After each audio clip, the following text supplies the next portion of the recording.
Welcome back, guys, to another video. I got something pretty cool today with Tesla. We got some more news about the Model S refresh and the Model X refresh. And so far, Tesla is impressing us with some pretty nice looking exteriors and interiors, but some really big things are happening with the Model S, especially in the charging department.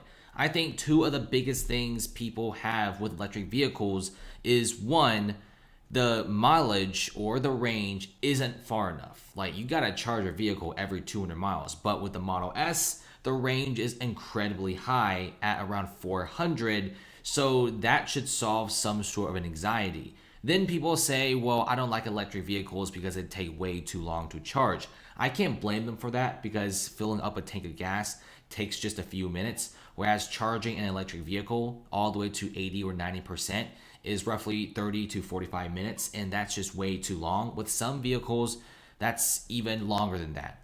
Right now, there's the rollout of the Model S and the Model X refresh, and Tesla has been bringing these two flagship vehicles back to the front of the spotlight with some pretty cool specs, cool interiors, etc.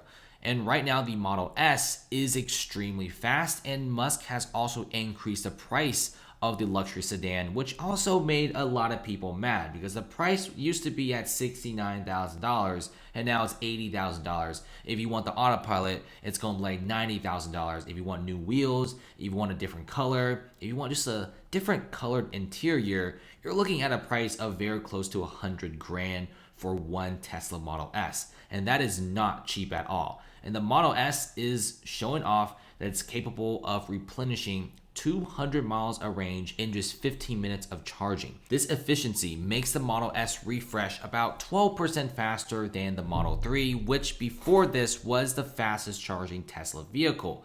The Model X right now matches the Model 3's supercharging speed. It's pretty good, and Tesla has also noted that the Model X could now recharge to 175 miles in just 15 minutes.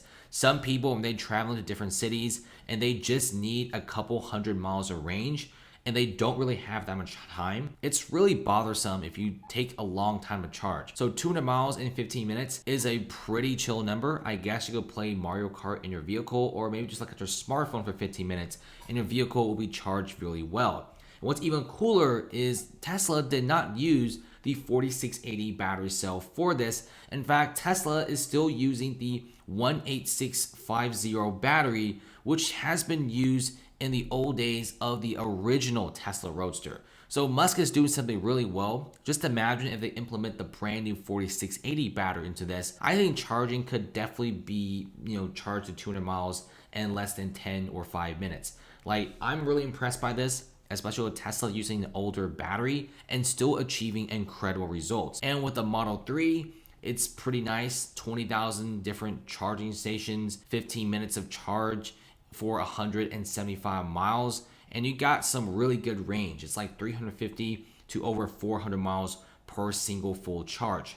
I really feel like Tesla does have a lot of really cool things on their side, and they also have been improving in the customer service section. With so many different companies making electric vehicles and competition getting pretty heated up, I think Tesla just announced some of the best sedans. Yes, it's pretty expensive, but for example, the Porsche Taycan is around the same price, but the mileage is like 200 miles. You don't really get any sort of autopilot, and charging's pretty slow. Whereas the Tesla Model S, it's $80,000. It's pretty expensive. It's just like the Porsche Taycan, but these guys go up to 412 miles on a single charge, 200 miles of range in less than 15 minutes of charging, and they already have 20,000 plus superchargers all around the country. And it's super fast. It's like 0 to 60 miles in less than like 2-3 seconds, and a top speed of like 150 to 200 miles per hour. Not bad at all for an electric vehicle. And I feel like Tesla right now is a gold standard of electric vehicles. So many other companies are announcing their own EVs, but those vehicles are not as refreshed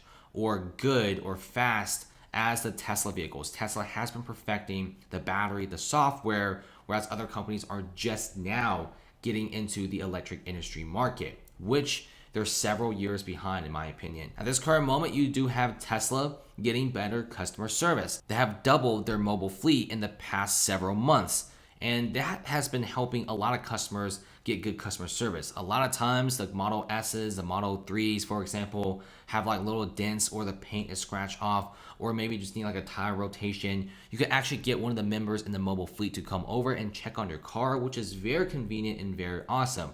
Right now, Tesla is announcing the arrival of in-house collision repair. One of the biggest nightmares of an electric vehicle from Tesla is if you get it in a crash, it's going to take you months and months to repair it. So far, a lot of these third-party body shops have been taking a long time. I don't really think it's the third-party body shop's fault. I think it's Tesla just getting the equipment there for way too long. Now, both sides are just blaming each other for the delays. But after looking at some of the news and different articles and reviews, it turns out Tesla does have very long wait times. It takes a while for them to like send the different parts and also different minor equipment, etc. So it takes them a long time. And several people that got into collisions or small dents or small crashes with the Model S, the Model 3, all the Tesla vehicles, it takes them like 2 to 3 months to get that repaired. It just takes way too long, where the other car companies out there takes only a few weeks, maybe even less than 2 weeks, and it's super fast. So it's pretty frustrating when you buy an electric vehicle that's super expensive and you love it so much, but after getting to like a little wreck or maybe a little scratch here and there, it takes you such a long time just to get their equipment and the parts to repair the Tesla. So right now, Tesla is sending out in-app notifications to owners to know that collision repair is here. So they will be upgrading a lot of their facilities and open up new ones, so owners can now schedule an appointment for those repairs directly through the Tesla app. And these wrecked Tesla vehicles will be repaired and performed by Tesla technicians, official Tesla technicians. I think this would be a lot faster, at the very least cut the time down by half or maybe even more, because one of the biggest gripes with Tesla recently is charging takes too long, but recently they have fixed that. Second is you don't have that much range, which Tesla has recently fixed that. And then service. Tesla has been getting several reviews about bad service. It just takes way too long after getting in some sort of a collision, and people are super frustrated. I watched several videos and read several posts on Reddit about how people who need repairs on a Tesla waited like 3 months to get their car back. I think that's unacceptable, and Tesla knows this as well. And now if they're the biggest car manufacturer in the world, they better have a really, really good in-house collision repair team. And they are doing this, and the program is expanding. The more it expands, the more customers they get. I think Tesla right now for 2021, they're mostly focused on customer service. They want to make sure all the customers are super happy with their vehicles. They will give you different updates here and there, new software coming out, and also different software treats and also different upgrades every few months, which is pretty nice. It lets the consumers know that Tesla is always with them, and they're increasing more charging locations, increasing their mobile fleet for better access to consumers, and also expanding their in-house collision repair team and also their facilities. That is really big. Thanks for watching, guys, and comment below.